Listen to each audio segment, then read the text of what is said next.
35 ஆண்டுகளில் முதல் முறையாக முதல்வர் வந்து குறைகள் குறித்து கேட்டது மட்டற்ற மகிழ்ச்சி அளிப்பதாக இலங்கை தமிழர் மறுவாழ்வு மையத்தைச் சேர்ந்த பெண் தெரிவித்துள்ளார். சிவகங்கை மாவட்டத்திற்கு பல்வேறு நிகழ்ச்சிகள் பங்கேற்பதற்காக முதலமைச்சர் சென்றிருந்தார். அப்போது ஒக்கூரில் உள்ள இலங்கை தமிழர் மறுவாழ்வு மையத்தில் திடீரென ஆய்வு மேற்கொண்டார்.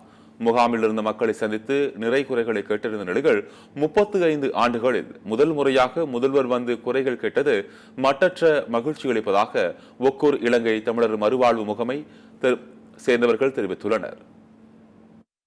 முதல்வர் வந்து காரைக்குடி வழியா சிவகங்கை போறதா இருந்தது.